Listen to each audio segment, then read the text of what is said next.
and we're going to stand up, and then it's going to take 2 more shots to knock us down. And on the way up, we're going to take your other kneecap, and we're going to get up, and then it's going to take 3 shots to get us down. And when we do, we're going to take another hunk out of you. Before long, we're going to be the last one standing. What is up, everybody? Welcome to another episode of, I guess we're calling it Behind Enemy Lines. I guess we're just rocking with that. And today we in Bengals territory, man. We got my man from New Stripe City. Check out their YouTube channel before we get too far into this one. If you want any kind of Bengals update, any news there. How you doing, man? I'm doing good, bro. Thanks for having me on. I'm glad that we got the collab, and big fan of your work, so I'm glad to be on the channel. Shit. Now I'm excited to have you because I got some good questions, and I know we talked last. It gave me more inspiration for some more questions. I know all the fans are gonna want to know about this team because we don't talk about the Bengals that much. We don't talk about the AFC teams, so we'll get a lot of good insight here. But I got to start off with this question. It seems like every time I have a new guest on the show, I always ask them, "What was your favorite draft pick initially, and now has that changed?" We're talking about the 2021 draft. Mm-hmm. I would probably say it would have to be Jamar Chase. I think that it hasn't changed just because he's lived up to the pick, but it just made it very exciting because you get Joe Burrow, you're pairing him with Chase, and there's just a lot of excitement behind that because you just think about the potential and everything, you know, what they can do this season. And I think for me, it was that. The funny thing is I was on the Penei Sewell train, but once that didn't happen and I kind of saw it just from talking to people, I pretty much knew that it would be the pick. I would say that was the one that I was the most excited about. And then when I saw Chase come out with the white shirt and he had like the orange shoes, I'm like, all right, he already knows where he's going on the red carpet event. So I would probably say it was Jamar Chase. Okay. All right. I like that. You this because I don't know if have you seen any updates on your backup running back P-Ron if he's going to be playing this week. Do you know?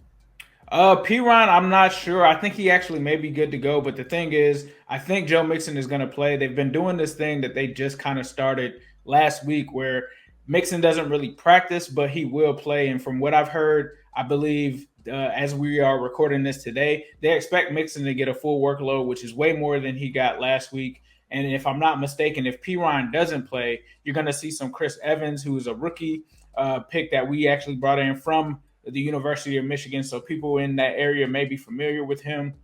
And I think he's kind of a secret weapon, and Bengals fans have been waiting for him to get a chance. So nothing against P-Ron, but a lot of Bengals fans actually want to see him more than P-Ron at this point because he just brings a different dimension to it. But with Joe Mixon there, I would probably expect him to get most of the carries.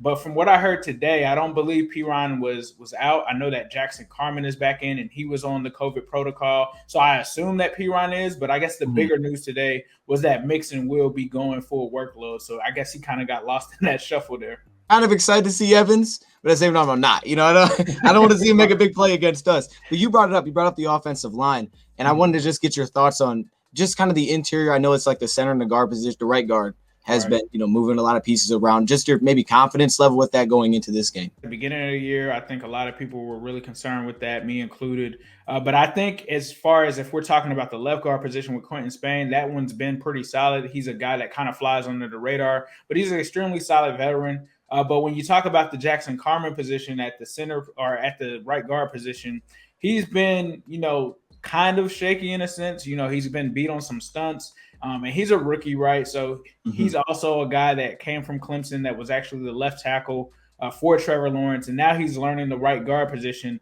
But he is miles better, I would probably say, still than Xavier Su'a-Filo, the guy that they had there. But he is a guy that the Detroit Lions could potentially take advantage of. He's given up 7 pressures in some instances, even a sack here or there. And then you talk about the center. That's another issue for the Bengals so far with Trey Hopkins, which is kind of weird because in the past, Trey Hopkins has kind of been one of the best linemen for this team. And with him coming back from the knee injury, I don't know if it's rust. I don't know what it is. There's some miscommunications there. He has struggled as well. So I would say as far as like my overall confidence, if I had to give it on a scale of 1 to 10, I would probably say a 6.5 to a 7.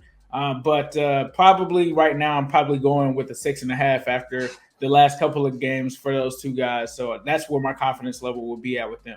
Off of that, I wanted to ask, and you kind of asked me this too, but I want to get your side. What do you think is the Bengals' biggest strength that the Lions need to look out for in this one? I would say it's actually the defense. Like the defense itself has been the biggest strength of this team.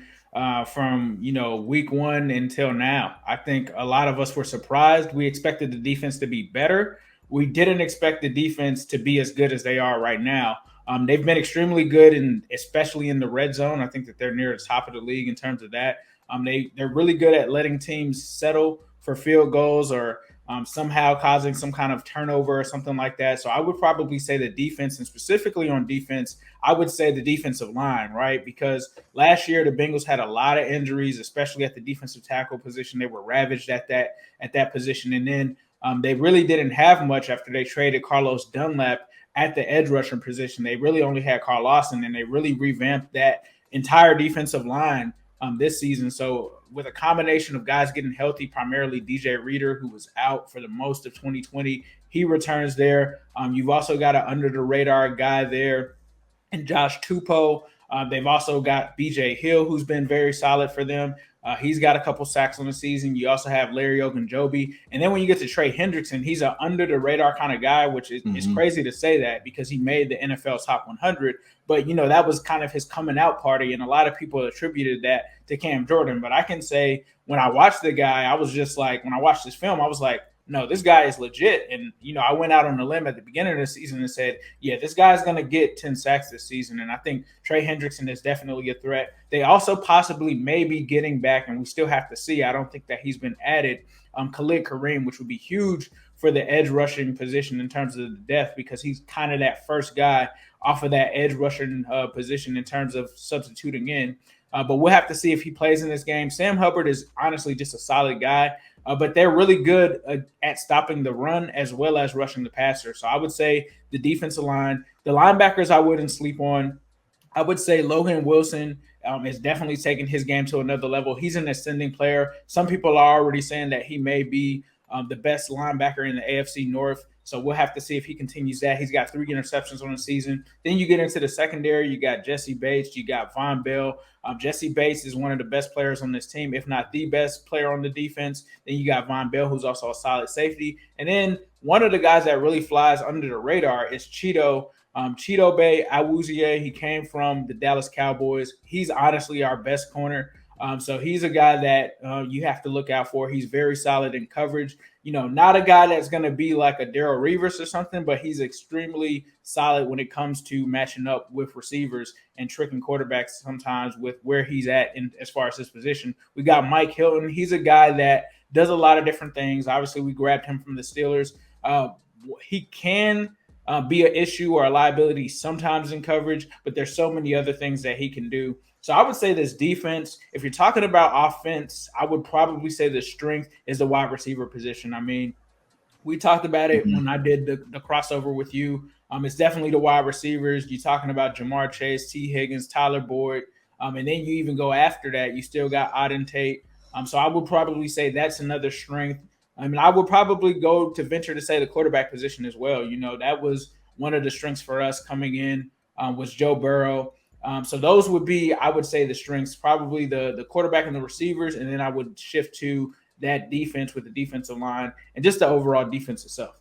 Those names are familiar. I remember looking into Hendrickson because we had the connections, and it was like, oh, we're getting Hendrickson. I think there was like a rumor put out that the Lions were going to sign him. So, yeah, I remember watching him. He's a good player. And then I know I'm going to mess up his last name, Awuzie, but I've seen a lot of stuff on him recently, too. He's playing really well. I'm going to get off topic here real quick because you brought up Joe Burrow, and we'll come back to it. But I just want to get your thoughts. You guys are in a tough division. And I talked to a Ravens guy, and he was kind of looking at it as a Ravens and Browns race.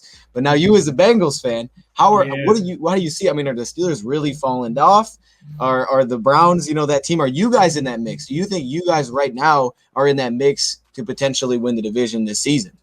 Oh, yeah, definitely. I think we're definitely in the mix. A lot of people, when you just really look at it from, their perspective, they are probably looking at it as a Browns and a Ravens thing. We kind of looked at it like that last year, like these are the teams that we have to beat in this division to win. But I think the Bengals, we definitely feel like we're just as capable as competing with those teams, especially when you talk about the Ravens, with them having so many injuries, right? But it begins and ends with them with Lamar Jackson. That's the guy that you have to be able to stop.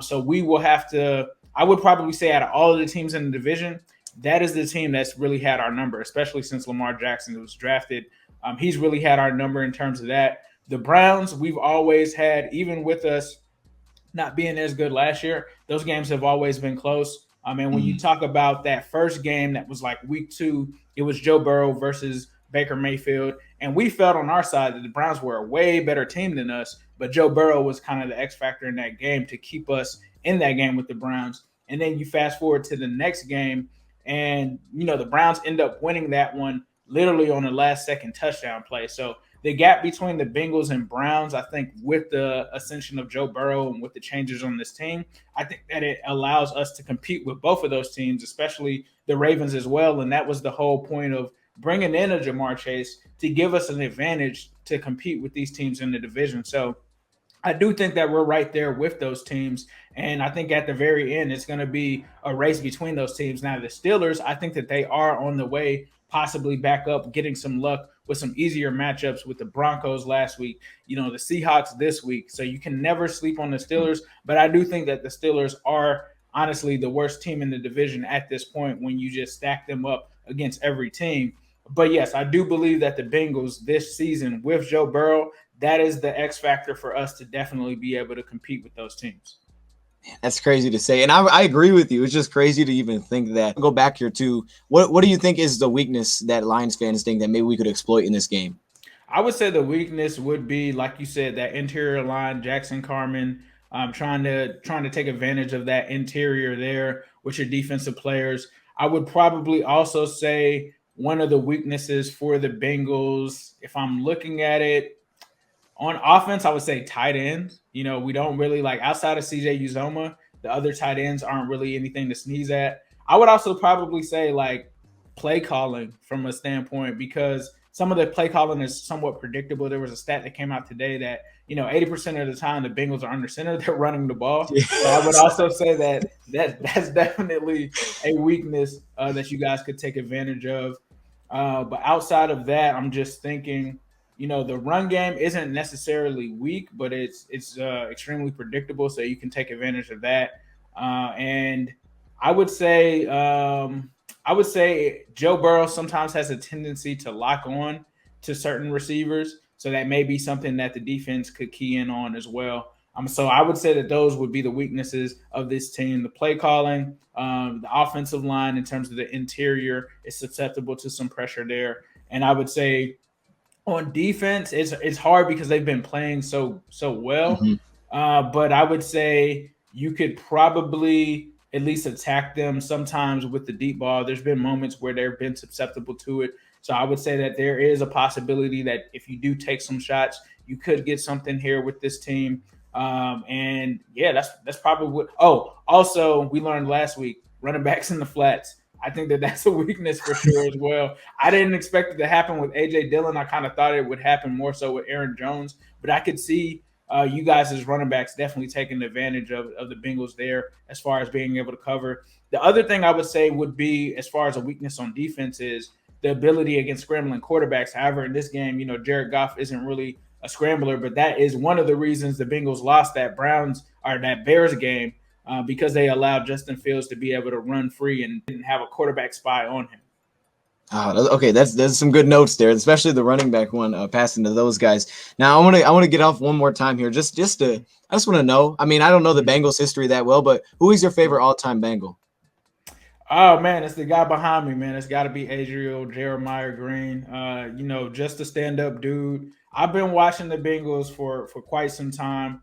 I would probably say before him, it was Chad Johnson, Chad Ochocinco, for obvious reasons, right? But AJ Green, to me, when you talk about and you ask me that question, who was the most exciting draft pick for this class, it was Chase, right? But I didn't have quite the reaction that I had in 2011 in that draft when we drafted AJ Green. And at the time, I remember watching it with a buddy of mine that was a Jags fan. And I just wanted AJ Green bad because I just knew that this guy was special. I watched, a lot of his highlights and stuff like that. And I was like, they just can't mess this up. And when that draft pick happened, I literally jumped off of my couch, bro. I was super ecstatic that we were able to have him. And just the type of person and player that he was, not only a great player, extremely humble, family man, cared about his community, extremely, like I said, just a good dude, man. And then, I get the chance to actually interview him down to earth guy. Like you just wouldn't even imagine that this guy is an NFL player and is AJ Green and is as accomplished as he is. And I still text him from time to time, which is still mind blowing to me. But I would definitely say AJ Green, just because from not only the personal connection, but also just how amazing of a player that he was. And Megatron was one of the guys he looked up to as well and aspired to be. So I would definitely say AJ Green. Yeah, by the way, anybody, again, their channel News Stripe say they got a lot of interviews over there, and they're good. Like, you can watch. You don't have to be a Bengals fan to watch it. But I feel like I got like a weird connection with the Bengals because I had a Carson Palmer jersey because my dad was trying to make me a Bengals fan. He didn't want me to root for the Lions because we were bad. Okay. So I had a Carson Palmer jersey, which I wore a little bit. My gym teacher was a Bengals fan. And then we played each other. I think it was the year we played each other, and Calvin had that crazy catch in the end zone. Oh, yeah, Calvin, yeah. It was on like 3 or 4. He mocked like everybody on that one. Man, and I think that game is like, okay, I can't be a Bengals fan anymore. I tried, but it just don't work, man. Once the game's on, it's something different. Just give me like a couple words on your thoughts of Marvin Lewis. I know this is completely off topic, but I just want to know your thoughts on him. I would say that Marvin Lewis definitely changed the culture in Cincinnati because I was a fan like in the bad years too, right? So I saw like Dick LeBeau, Achilles Smith, all of these like bad Bengals teams. And the one thing that I'll say about Marvin Lewis is he definitely brought a culture change and a focus on winning and improving to the city of Cincinnati that we had never seen before. So I will always tip my hat and have respect for Marvin Lewis. Like you said, he ended up getting Carson Palmer. He weathered the storm when Carson Palmer left. He rebuilt this team, and it's in his own image. And it was times where we were able actually to win this division, believe it or not, with a team like the Steelers, the Ravens, while they were winning championships and stuff like that. He still kept us competitive. But the one thing which everybody always talks about when it comes to Marv is he wasn't able to lead us through to that playoff victory. So I still think that he will go down definitely as one of the top coaches in Bengals history, and people would definitely remember, what he had to put up with, especially with this organization, which is definitely a unique organization with it being family owned and there being more restrictions than other teams, right? So I think that he did the best with what he had. He'll definitely always have a soft spot, I think, in Bengals fans' hearts, but it just kind of got old, bro. The repetitiveness by around 2016, he didn't seem like he was, thinking that anything was going to change. And unfortunately, it was just time for a change at the position. But, Marvin will still get the respect because even after we lost him, a lot of people were like, man, when Marvin was here, we were never this bad. And now they're finally kind of turning that corner. So there's definitely always going to be respect for Marvin Lewis. But, yeah, it did get shaky. And you can see that on my channel at some point where I was kind of fed up with that era. But, for what Marvin did for this franchise, I think that is definitely commendable, and you definitely got to respect him. I had to ask because he came up a lot when we were going through our coaching search. Marvin Lewis did, and you look at the not winning that playoff. He was there for like over a decade, wasn't he? He was there for a long time, bro. Yeah, he was here for a while. And the Bengals, they typically are kind of like that. They don't like to move on. They don't like too much change, which they've recently.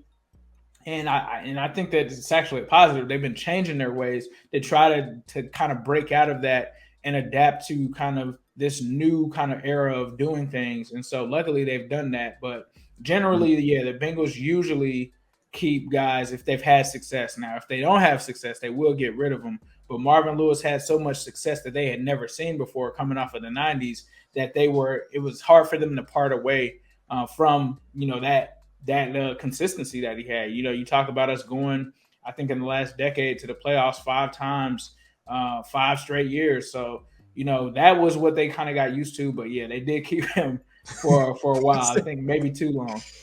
Man, yeah, I know, because I remember looking through. I was like, wow, he's there for a really long time, man. They stuck with that guy. I mean, okay, I'm just gonna ask you because we're here. I know you guys are excited for Joe Burrow. If Burrow was with Marvin Lewis, you think maybe there would have been some differences? Oh, easily, bro. That's what a lot of us look at now, and it's like, man, if we would have had Joe Burrow instead of Andy Dalton, I definitely feel like they would have done something. A lot of people always say, if Carson Palmer never shredded his knee in that game against the Steelers in 2005, most of us feel like that would have at least been a playoff win. But I think now, like, Joe Burrow is so good that I think this fan base, we shouldn't even be like wanting to settle for just a playoff win. The goal should be just like everyone else. You want to win a Super Bowl. And I think Joe Burrow is so special that it gives this city and, you know, this fan base so much confidence because he's just different. And definitely if Joe was on one of those teams, oh, for sure. Because, you know, the one thing I'll say about Marvin is he has so many connections within the NFL. You look at a lot of guys that were on his coaching staff, and a lot of them are head coaches now or had high priority jobs. And so, you know, he put these guys around. When you had Marvin Lewis, there was a lot of great coaching. There was a lot of great rosters that he put together. And so definitely, with no doubt in my mind, if he had Joe Burrow, oh, for sure, we definitely would have had some success. Who do you think stands out in this game? Give me like an MVP prediction for your team in this game. MVP prediction for my team in this game, I think I've got to go with Ja'Marr Chase, man. I think, honestly, this guy has just been unreal, has really been ascending. And believe it or not, before the last game, you know, the last game was the first time this guy got 10 targets, right? Before that, you know, he was taking like 4 and 5, you know, maybe at most 6 targets and just putting out crazy numbers. I would have to expect that it would continue, especially with him playing with Joe in a dome. They have not done that yet. So it's hard for me to go against Ja'Marr Chase. I still think that some of the other guys are going to bounce back because T. Higgins and Tyler Boyd did not have good games last week. But if I'm picking an MVP, I definitely would say that it's probably going to be Ja'Marr Chase again because he just seems like a unique player. I saw him in person when I was in Cincy, when I was there, and I was just like, this dude is big. Like he's 6 foot, right? But when you talk about body mass, like build, it's just like, man, how can corners really like bring this guy down? So it's not surprising that he's just shaking guys off and running right past them. So I would have to say Ja'Marr Chase on offense. On defense, I'm going to go out on a limb, and I'm going to say that it's going to be Logan Wilson, the middle linebacker. He was playing extremely solid to start this season. He kind of had a little bit of a down game last game, and I think that this will be a game that he bounces back on defense, leading that defense. Get at those one-on-one. I'm glad Amani's healthy, but Jefferson kind of ate us up last week, and I'm seeing Ja'Marr Chase there, and even coming out of the draft. I mean, that guy was crazy coming out of the draft. You're right. He's such a big dude, man. Yeah. Those LSU receivers, bro, they're just something special. And we're even on the low, like hoping when Jefferson is a free agent that we can recruit him to NFLSU, which is we literally are taking everybody that came out of LSU that played with Joe Burrow. Hey, man. All right. So what's your score prediction for this one? My score prediction for this one, you know, just realistically looking at it, road games are always tough. Like no matter where you go, where you play. And this is the NFL. Teams are good. You guys played the Ravens close. You've had a close game last week with the Vikings. So I think that this game is still going to be somewhat close. I'm going to go with 30-27 Bengals. But I think that this game is going to be closer than a lot of people think. You know, the Bengals, they have a tendency to not necessarily play down, but they don't play like they are coming out trying to like destroy a team. They'll get down on themselves. They'll make mistakes. They won't score early. And that'll open up some opportunities, I think, for the Lions to get on the board first. You guys are at home. That'll give you guys some momentum. So the Bengals just really aren't a good team when it comes to establishing momentum just from the get-go and coming out here. They've been kind of a second-half team. So I expect that when we play you guys may get on the board first before we do. And then they'll try to start doing some things with Ja'Marr Chase, and they'll have some explosive plays here and there. But I think they'll finally get on track and try to pull this out at the very end. Man, hey, I'll take 27. I know you predict us the loss, but 27, I'll take that. It's been a while since we've scored like that. It's been a while. I had to go back to week 1. We scored like 17 in our last 3 games. It's like, come on, man. Yeah, it's been a struggle. I mean, we're close, but then we just turn it over. So hopefully this week. Hey, thank you for coming on. This was really good. You gave us a lot of good notes. We appreciate it, man. No, appreciate you guys for having me on. Absolutely. New Stripe City is their channel. Is there anywhere else they can check you out? Yeah, you can find me on Twitter at New Stripe City. You can also find me if you're looking for, I know you guys play the AFC North division. There's also a channel I have that's called AFC North Talk, where it's me, Browns guy, Steelers guy, and a Ravens guy. So if you're trying to get that inside scoop, you can watch that. And I think it comes on Tuesdays and Thursdays. It's a live show. We actually had some Lions fans in there this week, so you can also check that out as well. If you not only want to get the scoop on the Bengals, but you want to get the scoop on the division, be sure to check that out. Yeah, it's a good place to look, man. We got all those teams this year, so gotta be prepared. We got them back to back too. We got Steelers and Browns coming up. So, all right, guys, appreciate everybody for watching, and I'll see you guys on Saturday.